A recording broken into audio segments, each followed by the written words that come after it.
Hi everyone, my name is Allegra. I am the program coordinator at the Weill Cornell CTSC.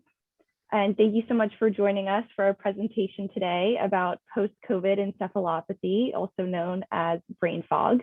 So today's wonderful presenter will be Dr. Anna Nordvig. She specializes in cognitive disorders of the brain, is a board certified neurologist at the NewYork-Presbyterian Weill Cornell Memory Disorders Program. And in addition to caring for dementia patients, Dr. Nordvig is currently working on building an outpatient clinical and translational research program in post-COVID brain fog. And her goal is to really understand the implications of how post-COVID brain fog affects neurodegeneration. I'm sorry, I'm just closing my email. Oh, sorry, real quick. For neurodegeneration, determining if it is a risk factor, an early biomarker, and or a trigger. So for today's presentation, Dr. Nordvig will be giving us an overview about what exactly post-COVID encephalopathy is, what we currently know about it, and importantly, what steps can be taken to combat the effects. So without further ado, I'll pass the floor over to you, Anna, and feel free to get started whenever you're ready. Thank you, Allegra, for that very kind introduction. Thank you to the CTSC for inviting me here. And most of all, thank you to all of you who came out to listen to this talk to inform yourselves on behalf of things you're experiencing, your close ones are experiencing. I'll also mention that I've included just a little bit of the more technical terminology in my talk, so that if you want to, you can always send this lecture to like your primary care doctor or other physicians that are also helping to take care of you and others. But really my goal is to make sure that you understand where the scientific community and the medical community stand on what we think brain fog after COVID-19 is, what we know right now, and what you can do about it. And here is my Twitter handle. For those of you on Twitter, I do like to follow a lot of the PASC or long COVID resources and try to post things on there that can be helpful. And can everyone see my slides? Yes, I can see it. Okay, let me make sure that I have it on. Yeah, it's just not on presentation mode, but I can see all of them. Yeah. Yeah, let me just change that. There we go. Okay. So why did I personally start looking into this?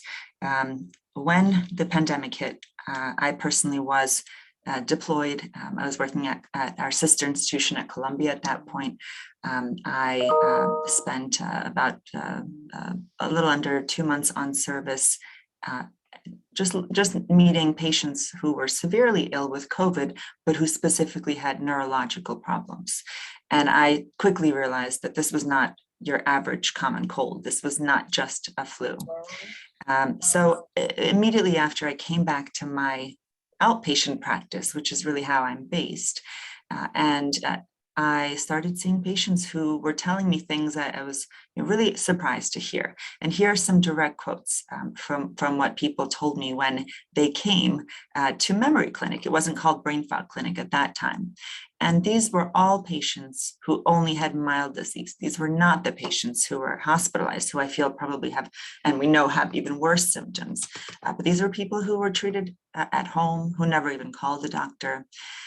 Things like, and maybe to some of you this will sound familiar, and I'm sure that many of you will have things to add here. Have to write down everything I'm told. I'm disinterested and I'm apathetic, or I'm more anxious. I've forgotten to use a computer program that I knew how to use. It's making work really difficult. I'm tired of thinking. I feel like I'm hitting a wall.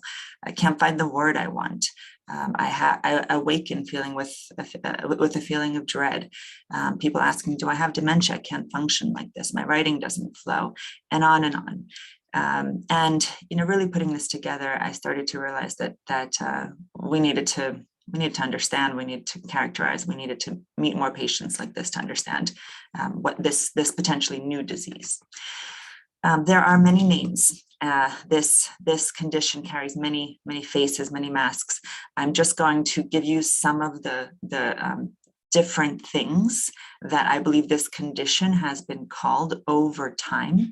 I want to make sure that we acknowledge here that the ME/CFS, which is myalgic encephalomyelitis, chronic fatigue syndrome, is a condition that's believed to happen oftentimes post-viral infection. It was recognized and existed in many patients long before we ever heard the word COVID. And in a subset of patients post-COVID, I think we're seeing very similar things, and we need to make sure to include that community. But other things that people, I think a lot of patients call themselves long haulers or long COVID patients, maybe neuro-COVID. I use the term brain fog because it's very specifically has been used by so many patients to me to actually describe what they're feeling. Now the National Institutes of Health has used the term PASC, which stands for post-acute sequelae of SARS-CoV-2 infection. I think what I mainly deal with is cognitive PASC, although also this involves mood and behavior, and there are many other names as well. Now, to try to address this, initially I started a clinic, which I called the Post-COVID Brain Fog Clinic, really unsure how many patients we were going to see. It wasn't being reported yet that anyone who had just had mild COVID was coming in with any kind of symptoms. But you know what, and look back at the literature and realize that when we were asking people to come in if they had brain fog, we might be seeing conditions that are just like those we already know. That when I started, this list was quite short and it keeps on growing. These are all conditions that existed pre-COVID that give people brain fog. And I'd like to say that importantly, for those people who are experiencing post-COVID brain fog, it's critical to identify and treat all of these conditions if they exist in a patient, whether they're new or exacerbated from before. And I'm not going to start listing, you can read these here, this will be recorded so you can go back, but there's quite a lot here. When we first started seeing this particular coronavirus, myself and a group of my colleagues, we went back into the literature and tried to see, well, is this really the first time? You know, what can we learn, not just from other colds or other inflammation or infection that has hit humanity? Like, I know there was a lot of talk, of course, about the influenza pandemic at the end of World War I, but we wanted to look more specifically, what do coronaviruses do to the human brain? And actually looking back, we were able to, of course, identify SARS and MERS. You probably heard about these in the news over the last couple of decades, some with a pretty severe respiratory illness, but very, very small numbers. I mean, thousands of people that were actually reported to be affected and amazingly contained in Asia and the Middle East. There were neurological signs associated with neurological side effects that were associated with these two respiratory coronaviruses, and that was important to know. But also we realized that we were dealing with a cousin of the common cold, and actually OC43, 229E, and NL63 are common cold coronaviruses that affect humans and affected me and my family last month. Actually, this one in particular we tested positive for.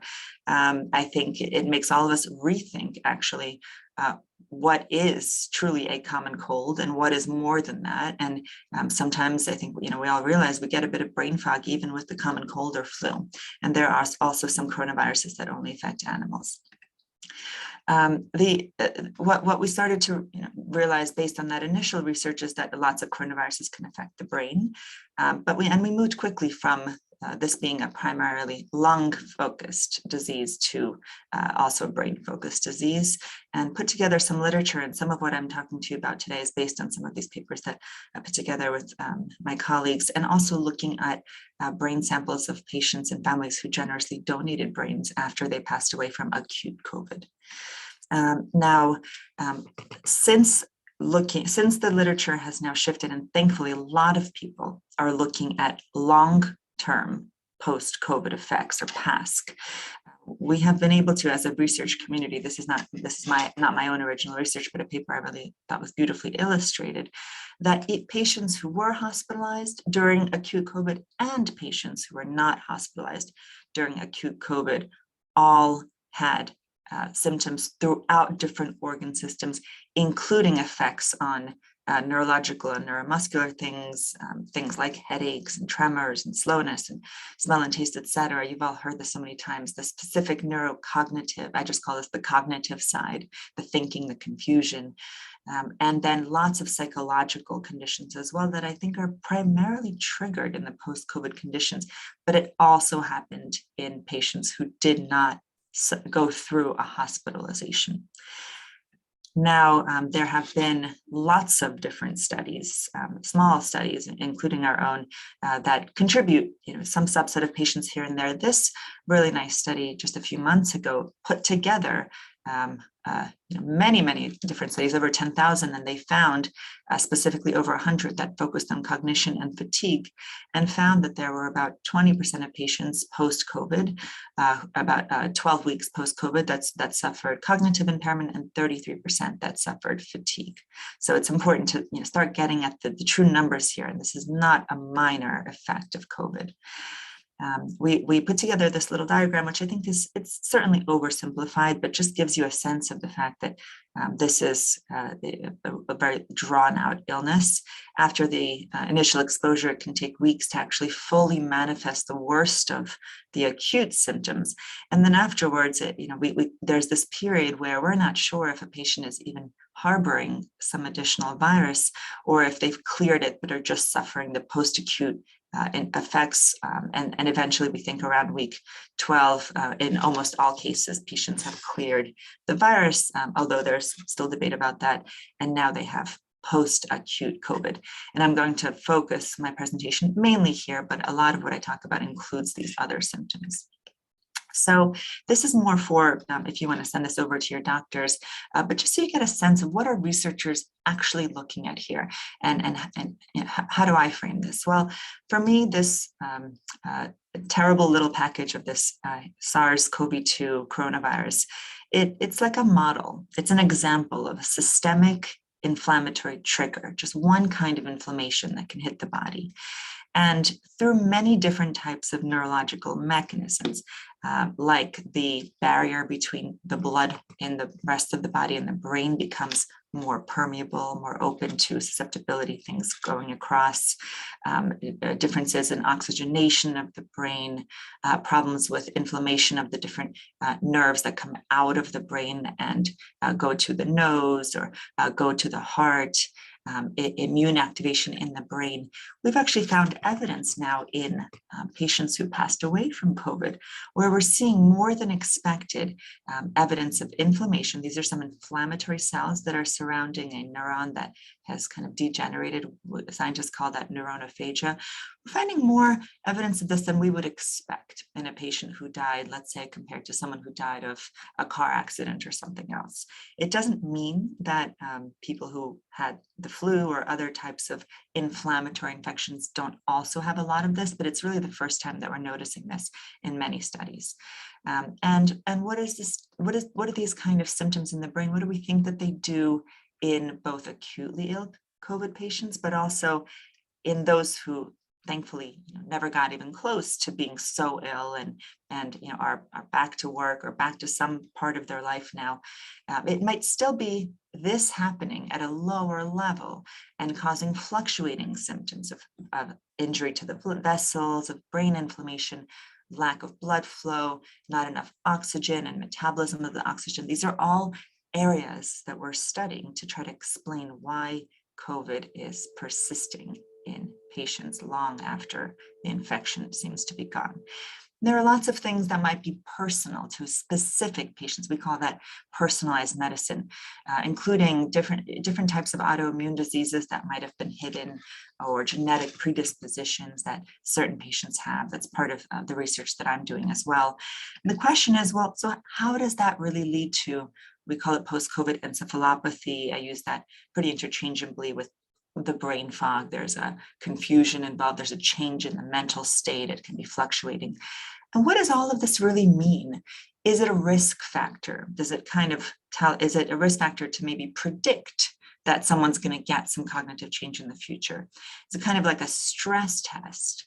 Or is it actually a trigger? Is it part of the disease process, all leading to potential neurodegeneration or problems with creating new neurons? I don't know if you know, but well past your early 20s, we all should be generating new neurons in the memory centers of the brain. And we have some preliminary evidence, which I won't go into in detail here, but it's sourced that there's even some decrease in the amount of new neurons that are formed in the memory centers.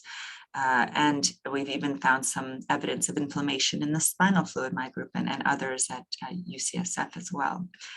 So there's been this study. This is some of the only times where I'll show you these complicated graphs, but there's one that hit the news a couple of weeks ago. And the reason that this one was important is that they actually, in the United Kingdom, they actually had MRI data on file for patients before they ever had COVID, before the pandemic really even hit. For about 700 of those patients, they re-scanned them after they had after the pandemic, and about half of them had COVID and half didn't. And they did find some, I would call this mild, some subtle changes in these are called the cases versus the controls, percent changes in certain areas of the brain that the researchers linked. They said about half of the areas of the brain that were affected were areas that control that whole smell network, the olfactory network, but half weren't. So the way the media kind of characterized this was, well, the smell network might be affected here, but the paper didn't even know who out of all these patients lost their sense of smell or didn't. The paper didn't talk at all about whether any of these patients had any brain fog or didn't. And when you actually look at the percentage points, this is over the course of a couple of years, they found that in control patients, so just the average patient, there was maybe a 1% change or so in this one area of the brain that's responsible for memory and part of the smell network that changed. And in the cases, there was maybe a 2 or 3 decrease in percentage change.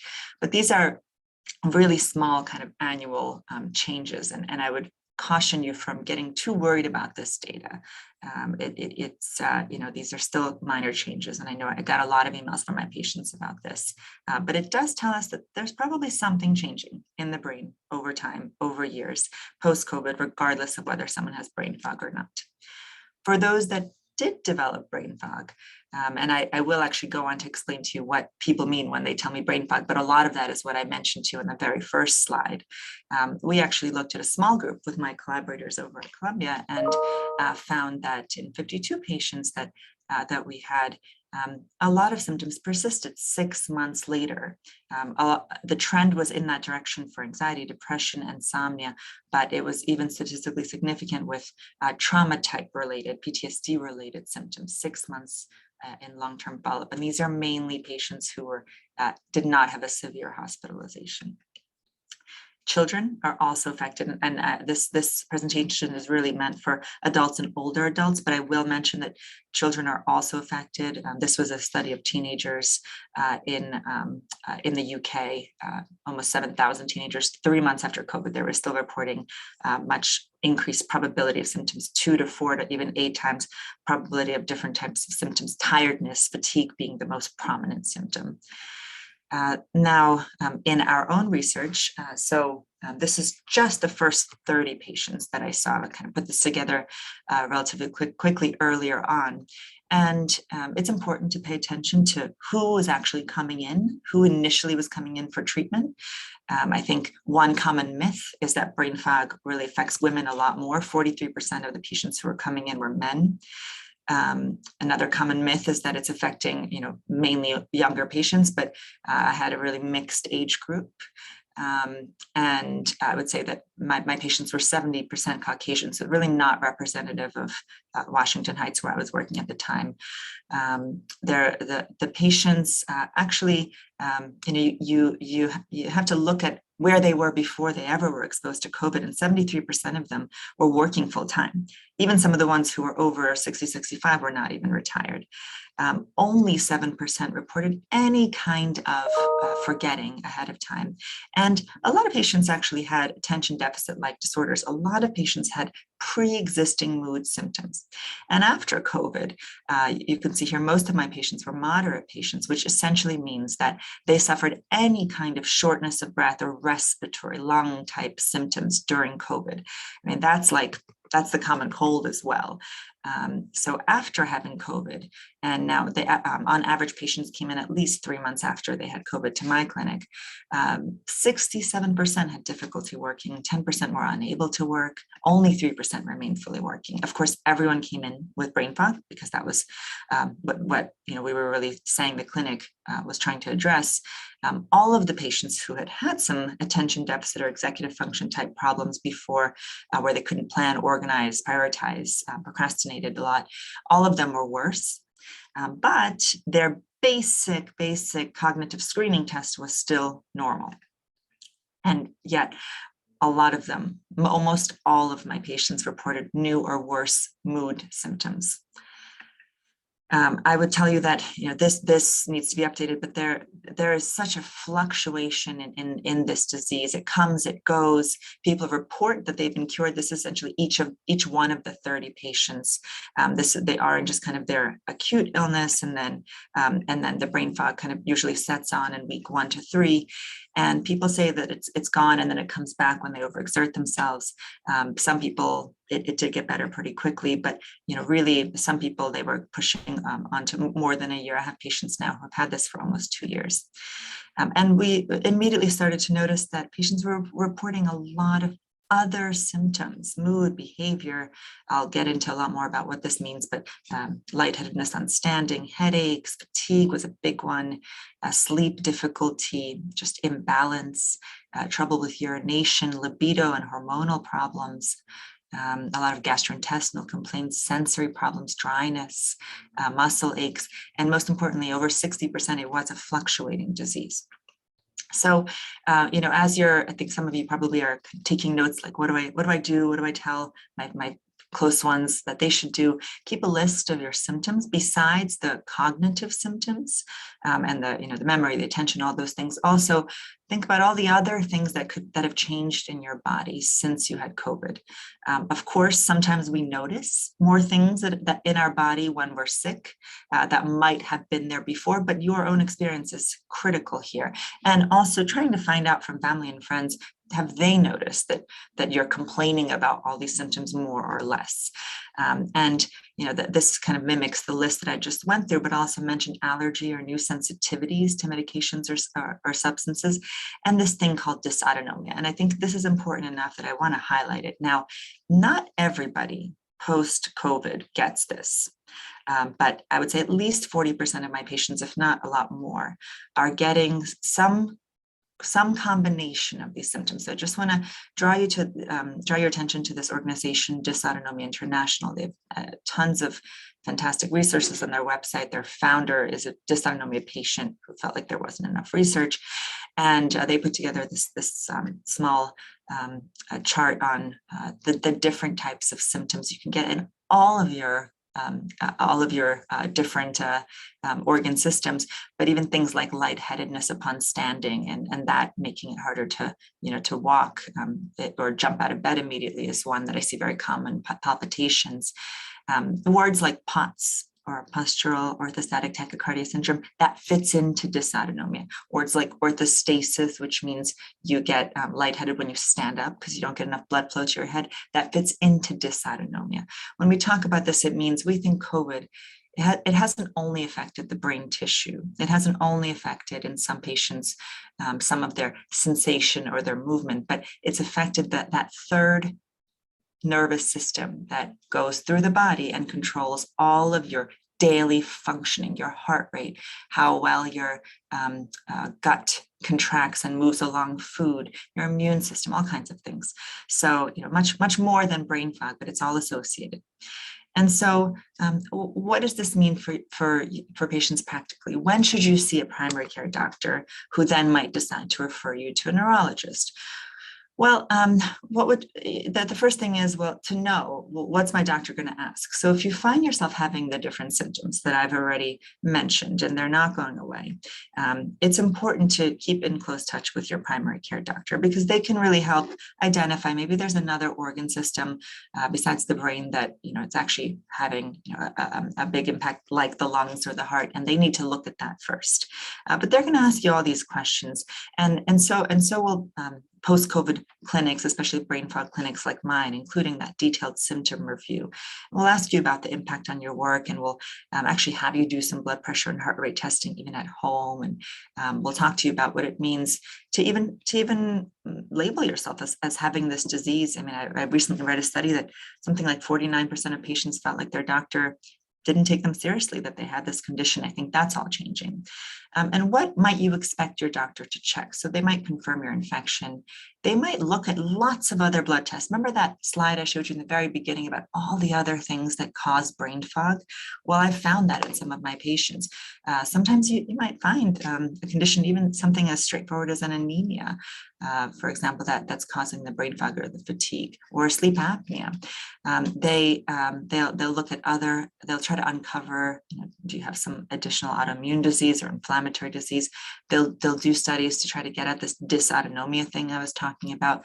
Maybe they'll order some neurological testing, or maybe your neurologist will. These are some of the specific protocols that we use, maybe, but unlikely, but maybe you'll need to even get a spinal tap. They'll probably offer you enrollment in research, which we certainly do in our clinic. And they will give you lots of referrals. And I think one of the most important is to see rehab specialists, and I'll go into that.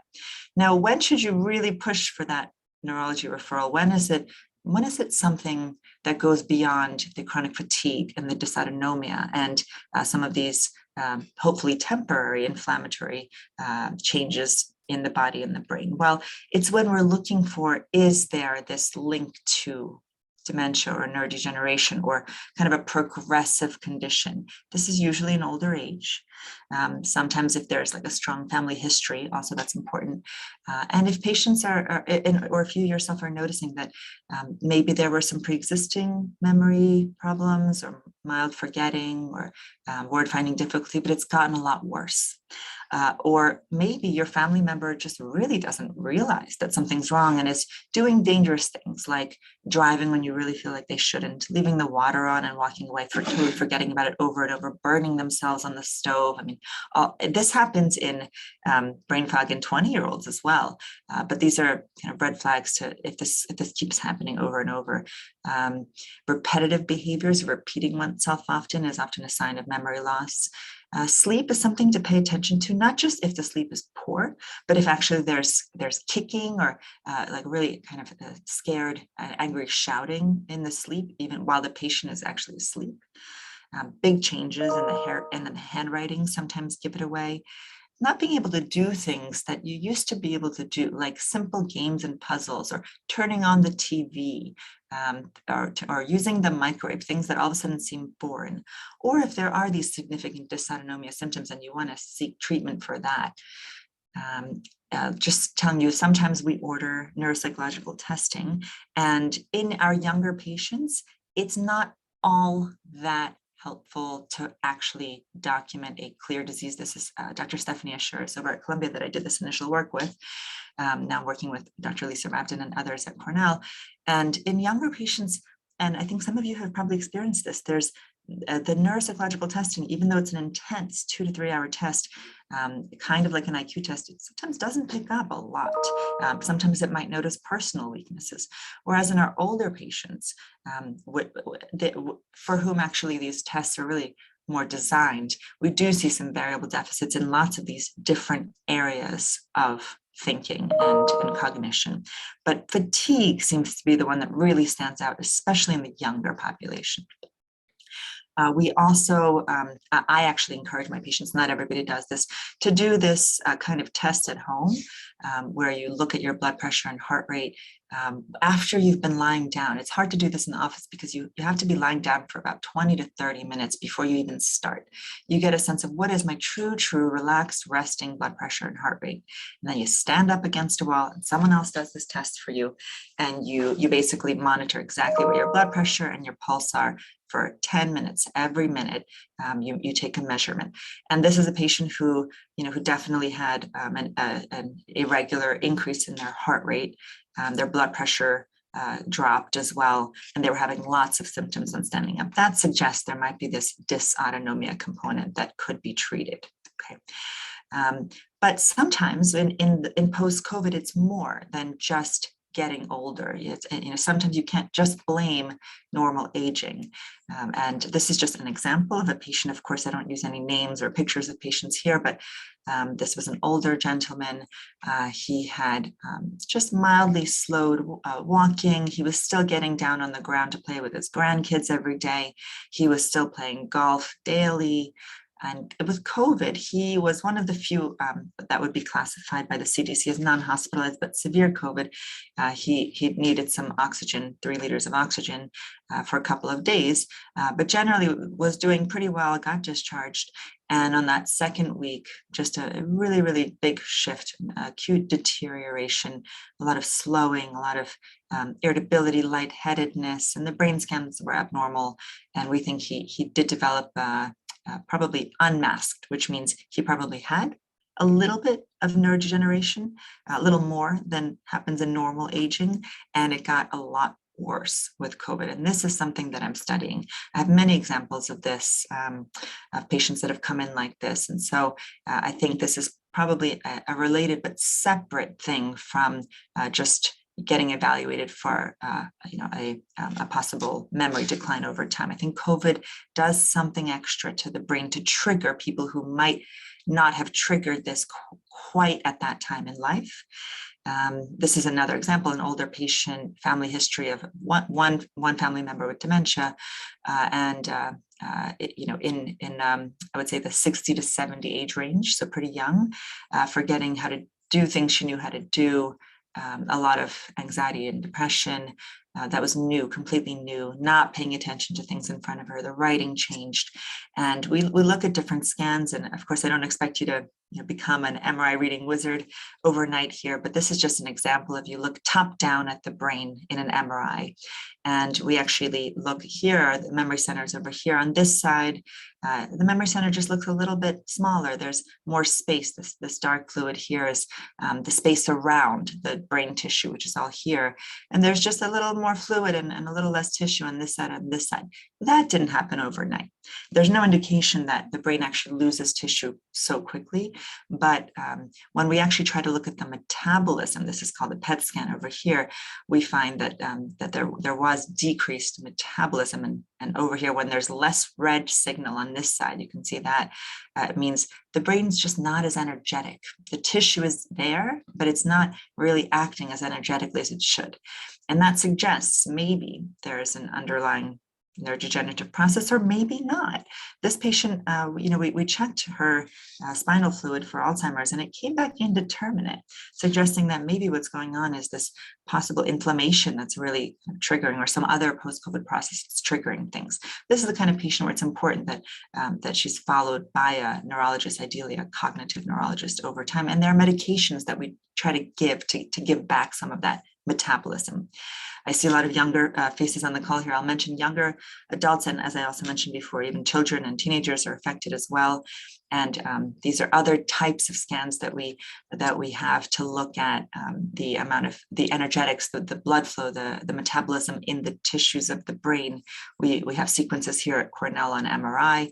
I encourage you, if you're going to get an MRI, that you ask for the specific post-COVID sequences, so that doesn't get it doesn't get missed. It's a great opportunity to also look at the tissue itself on MRI, other types of scans called specs. So we're seeing it is showing up in some patients on their brain scans, usually only when it's more severe and when it's not responding to some initial treatments. There have been other studies that, of course, have shown the same things that we're seeing here at Cornell.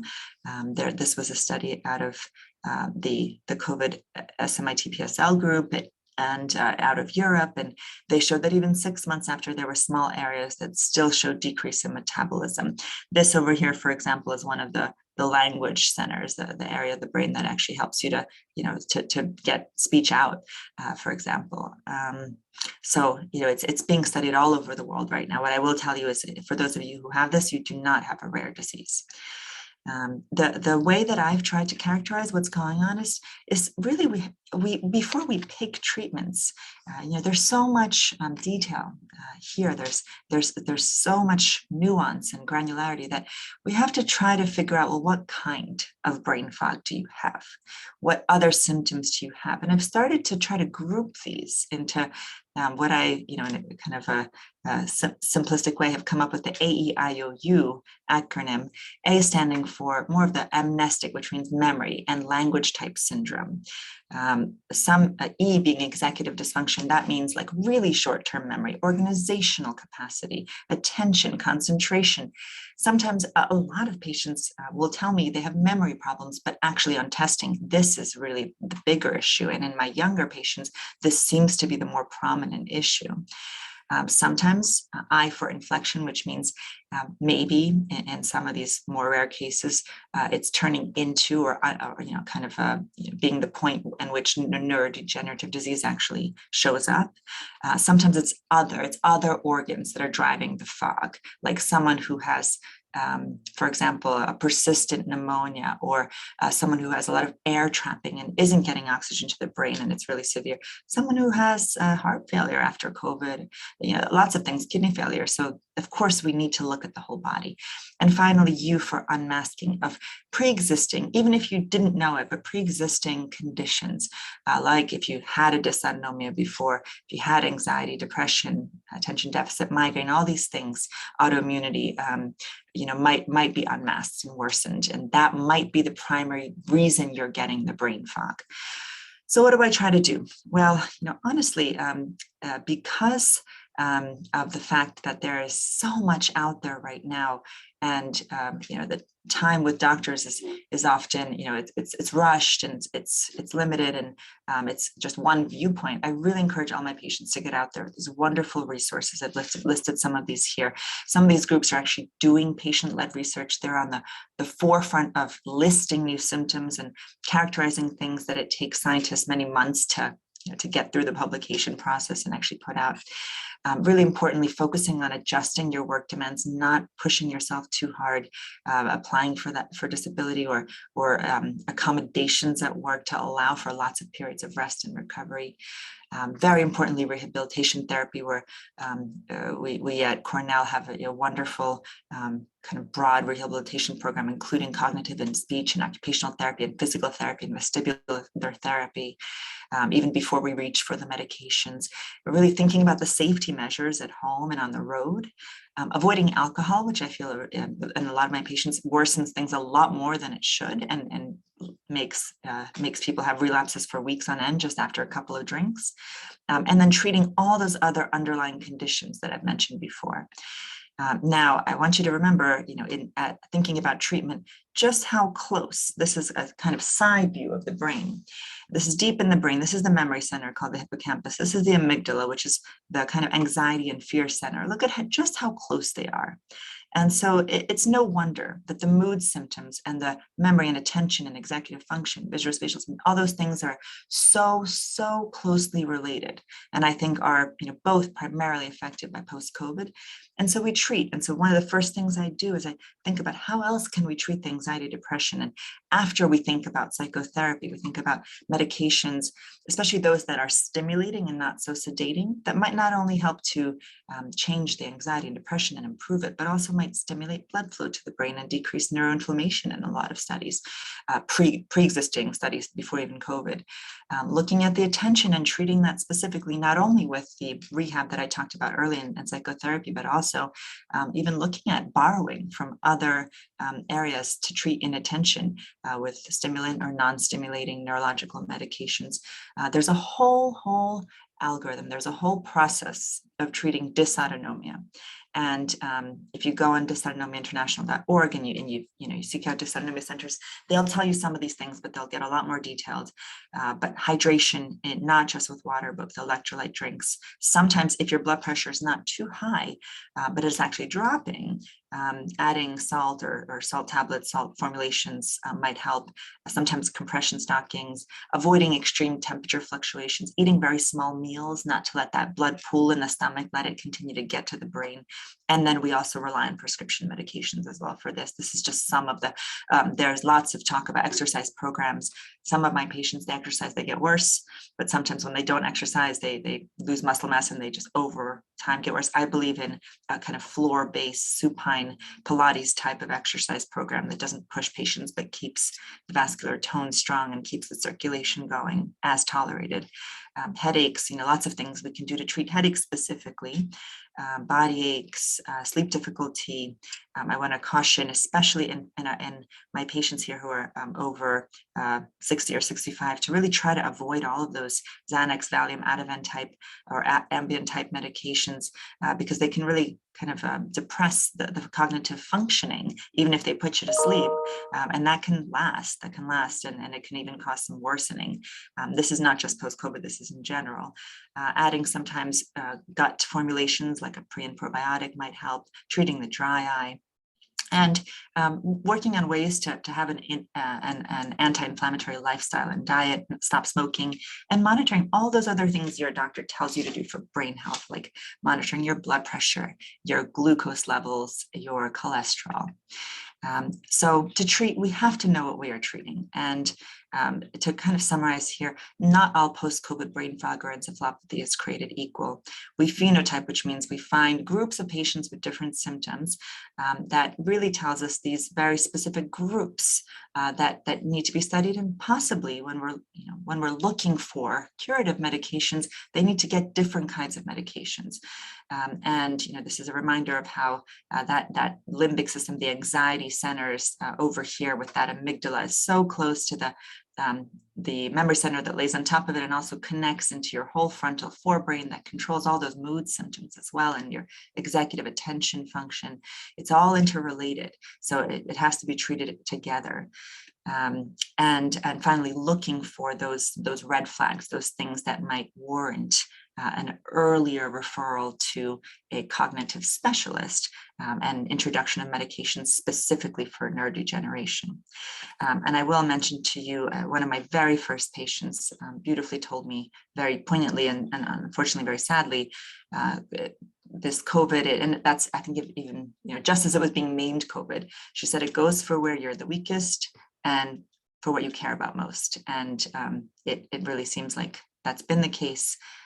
We here at Cornell are here to help as much as we can. And I want to thank my patients for informing me, continuing to inform me, and to all of these wonderful and thoughtful colleagues, in particular, Dr. Matt Fink, the chairman of Weill Cornell Neurology, who is just really supportive of this platform and of finding treatments for our patients. So I'll stop there and I'll take some questions.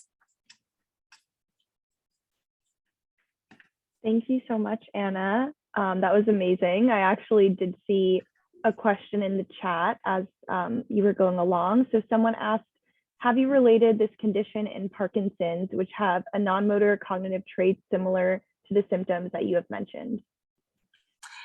So the question, the link between post-COVID and Parkinson's is, I think, there to some extent. But from what I have seen in my clinic, which is a cognitive clinic, I don't see as much of a kind of Parkinson's type symptoms developing as I do cognitive symptoms. This has been honestly somewhat of a relief, because when actually we wrote a paper early 2020 saying, is this going to be like a post-encephalitic Parkinsonism like happened 100 years ago? We think was linked to influenza 100 years ago, and potentially. And I haven't seen that in as much. I haven't seen these movement disorders, these kind of motor, aspects. Now, the non-motor stuff of Parkinson's, and I think what you're referring to, the cognitive, the constipation, all of that dysautonomia stuff that I mentioned, it's hard to know whether there's an aspect of the mechanisms that control Parkinson's that are showing up here first. But I will say it's in the minority. I've only had a few patients where I feel like they've uncovered an underlying Parkinson's rather than maybe a kind of persistent neuroinflammatory condition or a neurodegenerative condition. I hope that helps. Thank you. If anyone else has any additional questions, feel free to write them in the chat or raise your hand or talk aloud. I see Judy's hand up. I just think you're muted. If you can unmute yourself, sorry.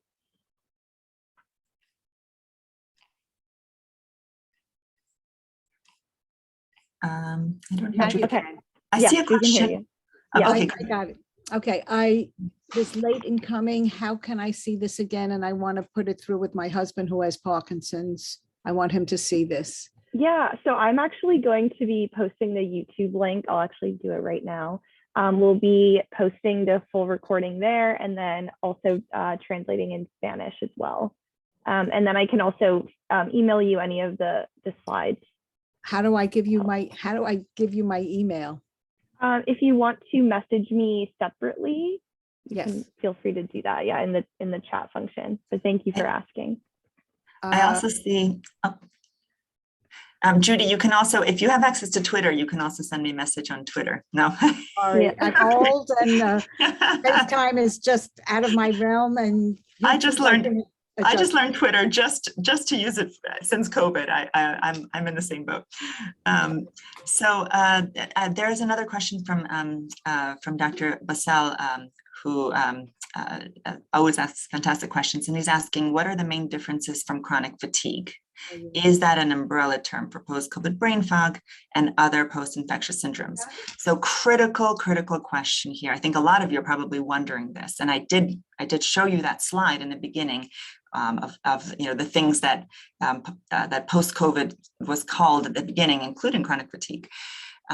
In what I have seen in my own clinical data, which I'm going to be publishing now from my Cornell set, and also from what's out there in the literature, not everybody post-COVID gets fatigue. So there's definitely an overlap. For all of the many reasons that people get brain fog, they can also get chronic fatigue. And I do think that COVID in a lot of patients triggers a debilitating, horrific post-exertional, and by exertion, I mean like listening to a talk for half an hour. It's not like the kind of exertion, you'd think, cognitive and physical fatigue. And we now screen for that routinely, but it's not everybody. I have some patients who are walking 10,000 steps a day, who are totally energetic, who are, who have no complaints of fatigue and but had some significant cognitive worsening post-COVID. So while it's an important feature, and I think there's a mechanism here that goes to treating changes in the brainstem that control fatigue levels, as well as the peripheral nerves and the autonomic nervous system, it's not everybody.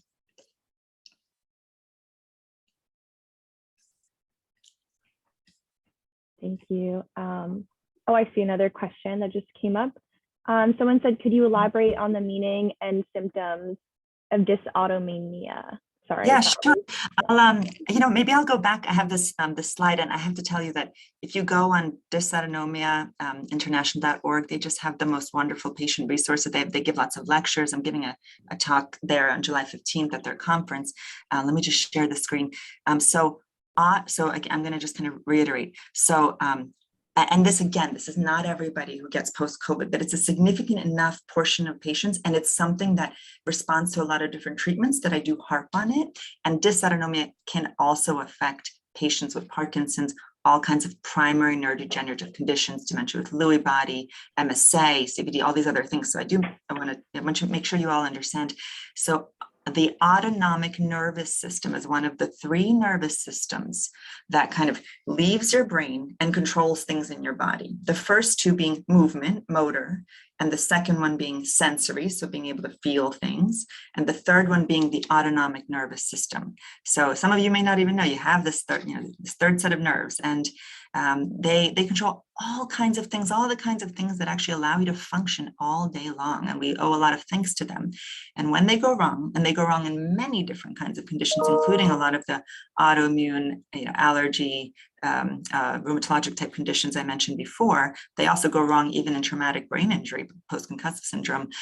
All of these different things, if you can see my slide here, can go wrong. And these are a lot of the different symptoms. And in a lot of post-COVID patients, I find that when you at least try to treat using the things that, if you can rewatch the video I talked about for treatment of dysautonomia, including just even starting with lots of electrolytes and eating smaller meals and maybe adding salt to the diet if your blood pressure is low.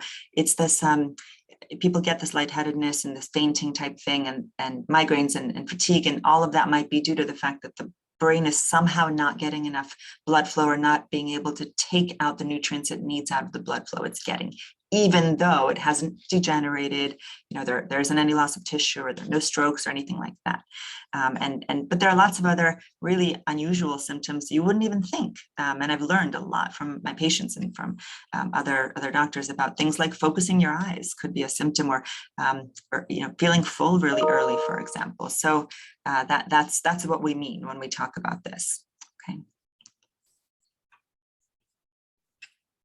Thank you. I see Nicholas's hand raised. Feel free to go ahead. Hi, Dr. Nordvig. I was wondering, it's been a while since I was involved in directly clinically with patients, but the existing neuropsychological tests, it seems like a lot of them are geared towards patients with very severe deficits, or like with dementia. Are there any efforts, and based on what you presented, that patients with brain fog, their severity may not correlate well with existing tests? Are there any efforts to develop a new test specifically for this group of patients in order to better come up with better objective measures of brain fog, aside from just the patient report of severity? So Nicholas, fantastic question. It's something that we recognized, sadly, very early on in the disease. So I'm not a neuropsychologist, so I don't want to kind of speak for the group of PhDs who focus on this entirely. But working with neuropsychologists, I would say, like Abhishek Jaiwant here at Cornell, for example, they've put out a couple of studies showing that at least post-hospitalization, so for the hospitalized COVID patients, they were able to measure kind of routinely an executive dysfunction on the neuropsychological testing. And that's measured by things like, the Trails Making Test B. So essentially measuring speed and ability to switch between things. And it really picks up if someone's having trouble processing, for example, and responding quickly. Those are the planning and organizing. Those are the sorts of tests that seem to be positive most often. There are many groups that are trying to develop other types of tests, but of course you need a lot of patients to take them and build controls, et cetera. So that's a very involved process. This is why I personally am focusing on trying to find more of the imaging, blood and spinal fluid biomarkers that might even give us a little more evidence and some kind of treatment target earlier on, but there will be other tests. This is in development. Thank you.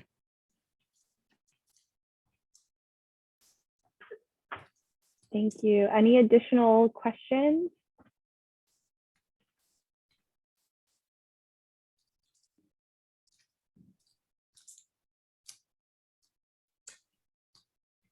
If not, then we can, any sense of how often cognition comes back?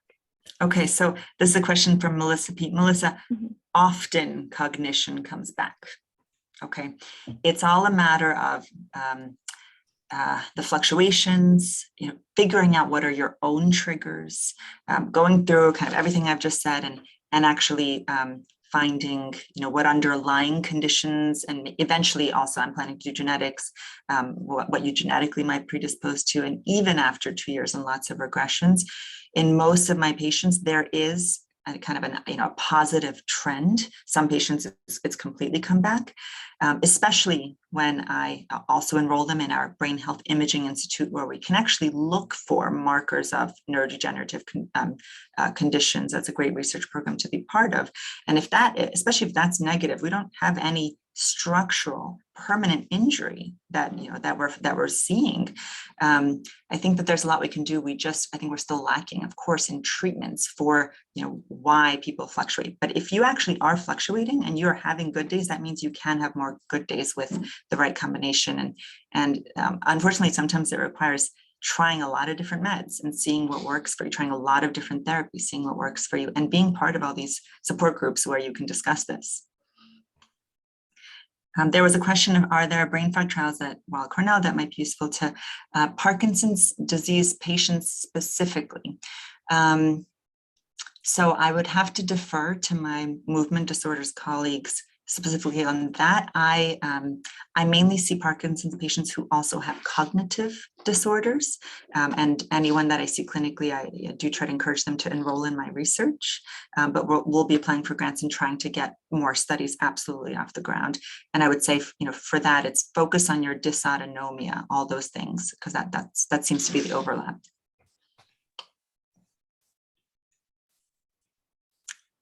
Thank you so much for being there and for everything that you're doing.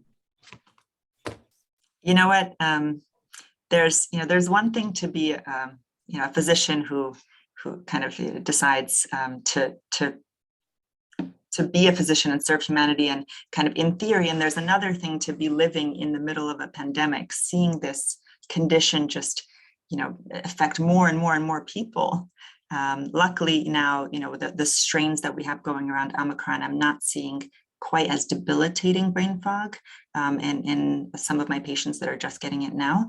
But there's a sense of urgency that all of us physicians have, because we just, there's just more and more patients coming in, and we know that we need to cure this, we need to address it, and it's going to actually hopefully help a lot of other people that had some kind of post-infectious or post-inflammatory set of symptoms just like this, even before COVID was ever a household term.